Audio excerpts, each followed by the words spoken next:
शिवसेना प्रवक्ते नरेश म्हस्के यांची पत्रकार परिषद घेण्यात आली असता यावेळी ते म्हणाले की अधिवेशनाचा आजचा दुसरा दिवस महिला धोरण, पक्ष धोरण यावर चर्चा होणार आहे। खासदार श्रीकांत शिंदे यांनी मुख्यमंत्र्यांवर कार्यकर्ता म्हणून मार्गदर्शन केलं असं त्यांनी म्हटलंय। त्यानंतर संजय राऊतांबद्दल ते म्हणाले की संजय राऊत यांनी आपल्या मेंदूला चालना द्यावी आणि यापूर्वीचे शिवसेनेचे धोरण आठवावे। तर संजय राऊतांनी काँग्रेस आणि शरद पवारांच्या उंबरठ्याबाहेर उभे असायचे। महाबळेश्वरचं अधिवेशन कोणाला तरी शिवसेनेच्या कार्याध्यक्षपदी बसवण्यासाठी घेण्यात आलं होतं असे यावेळी नरेश म्हस्के यांनी म्हटले। तर शिवाजी महाराज जयंतीबद्दल ते म्हणाले की मराठ्यांवर कोणताही अन्याय होणार यासाठी सरकार प्रयत्नशील आहे। शिवनेरीची जागा जाणून बुजून बदललेली नाहीये, तर मराठा आंदोलक जरांगे पाटील यांच्याबाबत सरकार संवेदनशील असल्याचं त्यांनी म्हटलं।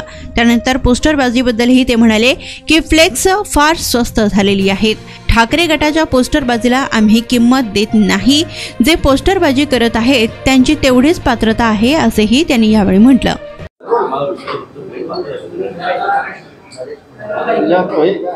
महाराष्ट्र राज्य समन्वय आणि शिवसेना प्रवक्ते नरेश म्हस्के मुख्य प्रवक्ते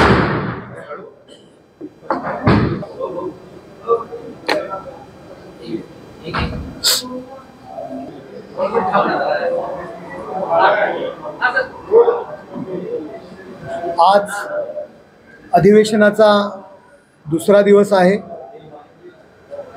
कोल्हापूर या करवीर नगरीमध्ये हे अधिवेशन होत आहे। कालच्या दिवसभरामध्ये शिवसेना संघटना, अंगीकृत संघटना, महिला धोरण, सरकारने केलेली कामे, पक्ष बांधणी या सर्व विषयांवरती महाराष्ट्रातून आलेल्या पदाधिकाऱ्यांना मार्गदर्शन करण्यात आलं। माननीय मुख्यमंत्री एकनाथ शिंदे साहेब यांनी या शिबिराचं उद्घाटन केलं। कालचं शेवटचं भाषण तरुण खासदार डॉक्टर श्रीकांत एकनाथ शिंदे यांचं झालं आणि कालचा दिवसभराचा जो काही कार्यकाळ होता तो संपला। त्यांचा दौरा ते घेऊ शकतात, त्याच्याकडे आम्ही कशा पद्धतीने बघणार। उद्या पुन्हा एकदा मुंबईकर, बाजूचे रायगडकर, पालघरकर, नाशिककर यांना पुन्हा एकदा साथ घातली जाणार। या बाबा आमची वाचवण्याकरता या, गाड्या घेऊन या, बाईक घेऊन या, पण आमच्या आदित्य ठाकरेंच्या मागे फिरा, ठाण्यामध्ये गर्दी दाखवा, कारण ठाण्यात लोक येत नाही। झगामगा आणि मला बघा, एक म्हण आहे मराठीमध्ये, झगामगा करा आणि मला बघा, अशी परिस्थिती त्यांची आहे। त्यामुळे ठाणेकर नागरिकांना आणि ठाणेकर लोकप्रतिनिधींना विचार, आम्ही सांगू शकतो यांच्या मागे कोण आहे। हा दिखावा आहे। उरले सुरले ठाणेकर हे त्यांच्याकडे टिकवण्याकरता हा दौरा आहे। मुख्यमंत्री साहेब आणि त्यांची आतापर्यंत जी कारकीर्द होती त्याबद्दल लोकांना ॲज अ कार्यकर्ता म्हणून, मुख्यमंत्र्यांचा मुलगा नव्हे तर कार्यकर्ता म्हणून मार्गदर्शन केलं। आणि शिंदे साहेब काम करत असताना पदाधिकाऱ्यांनी कशा पद्धतीने काम करायला पाहिजे या संदर्भात सुद्धा मार्गदर्शन केलं। आज सरकारच्या विविध योजना लोकांपर्यंत कसा पोहोचल्या पाहिजे, जे सरकारने घेतलेले निर्णय आहेत त्याचा लाभ लाभार्थ्यापर्यंत पोहोचवण्याकरता कार्यकर्त्याचा सहभाग कसा असला पाहिजे, संघटनात्मक बांधणी, निवडणूक प्रचार यंत्रणा या संदर्भात सुद्धा माननीय गजानन कीर्तीकर साहेब मार्गदर्शन करणार आहेत। संभाषण कौशल्य असेल, सोशल मीडिया असेल, याचा उपयोग संघटना बांधणी करता आणि प्रचार संघटनेचा कसा करायला पाहिजे, त्यांचा सहभाग कसा असायला पाहिजे याविषयी सुद्धा मार्गदर्शन असणार आहे। दुपारी महाराष्ट्रातून आलेल्या सर्व पदाधिकाऱ्यांना मार्गदर्शन करणार आहेत आणि संध्याकाळी 6 वाजता जे आमचं खुलं अधिवेशन आहे कोल्हापूरमध्ये त्यामध्ये शिंदे साहेबांचं जाहीर भाषण होणार आहे। एकंदरीत आपण पाहताय अगदी नागपूरच्या गडचिरोलीपासून तर मुंबईच्या मलबार हिलपासून तर कोकणातल्या तळ कोकणातल्या शेवटच्या गावापासून तो पश्चिम महाराष्ट्रातल्या डोंगरी भागातनं, उत्तर महाराष्ट्रातून, मराठवाड्यातून, गावागावातून पदाधिकारी, जो आमचा तालुका प्रमुख असेल, शहर प्रमुख असेल, जिल्हा परिषद सदस्य असेल, तो या अधिवेशनाला उपस्थित आहे।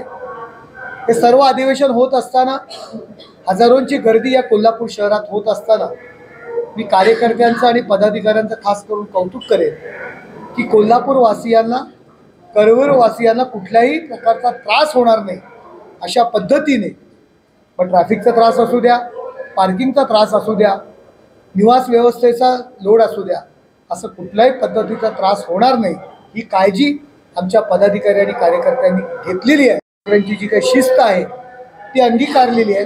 त्यामुळे खास करून आमच्या पदाधिकाऱ्यांचे मी या ठिकाणी आभार मानेन आणि आपण सुद्धा मीडियाने आमच्या या अधिवेशनाला खूप चांगली प्रसिद्धी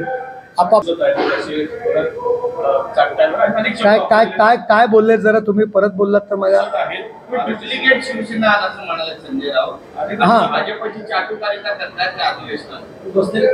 हा, संजय राऊत यांनी थोडं तरी आपल्या जे पूर्वी जे शिवसेनेत होते, जे शिवसेना प्रमुखांचं, बाळासाहेब ठाकरे यांचं नाव घेतात, त्यांनी थोडंसं आपल्याला जो मेंदू शिल्लक राहिला असेल किंवा ज्या जुन्या आठवणी जर त्या मेंदूमध्ये, छोट्या मेंदूमध्ये असतील तर त्याला चालना द्यावी की शिवसेना ही काँग्रेसच्या विरोधात निर्माण झालेली संघटना आहे।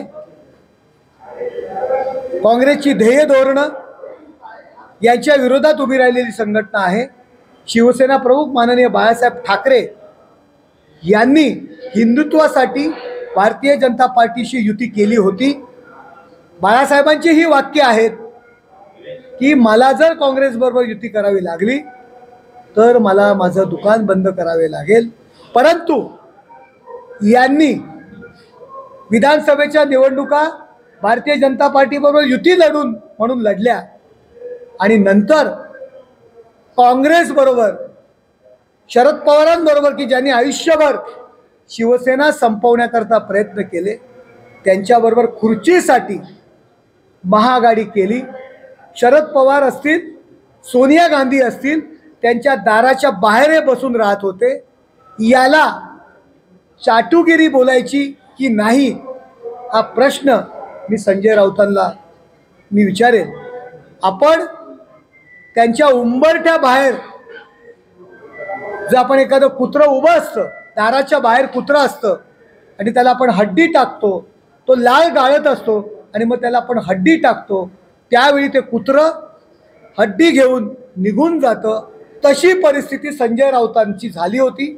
शरद पवार साहेब सोनिया गांधी यांच्या दरवाजाच्या बाहेर केवळ सत्ता मिळावी म्हणून हे बाहेर उभे होते। ही चाटुगिरी आहे का लुक्केगिरी आहे? मी लुक्का शब्द वापरेल की बाळासाहेबांची ध्येय धोरणं ते विसरलेत। त्यांच्याबद्दल असं बोलणं मला योग्य नाही वाटत। शेवटी ते आमचे नेते होते, परंतु जर त्यांनी संयम सोडला असेल, त्यांनी पातळी सोडली असेल तर आम्हाला सुद्धा त्या भाषेमध्ये उत्तर द्यावं लागेल की ती त्यांनी लुक्केगिरी केलेली आहे। अतिशय आपण जो एखाद्या रस्त्यावरच्या कुत्र्याला भाकरीचा तुकडा टाकतो अशा पद्धतीने त्यांनी शिवसेनेची अवस्था करून ठेवली होती, स्वतःची अवस्था करून ठेवली होती। उद्धव बाळासाहेब ठाकरे यांच्याबद्दल मी असं बोलणार नाही, कारण त्यांच्या नावामध्ये बाळासाहेब ठाकरे यांचं नाव आहे। त्यांचा आजही रिस्पेक्ट बाळासाहेब ठाकरे यांचा सुपुत्र आहे म्हणून मी या ठिकाणी करतो। पण संजय राऊत यांनी त्या दशेला आणि त्या दिशेला नेऊन या शिवसेनेची दशा करून ठेवलेली आहे। त्याला मी लुक्केगिरी म्हणेल।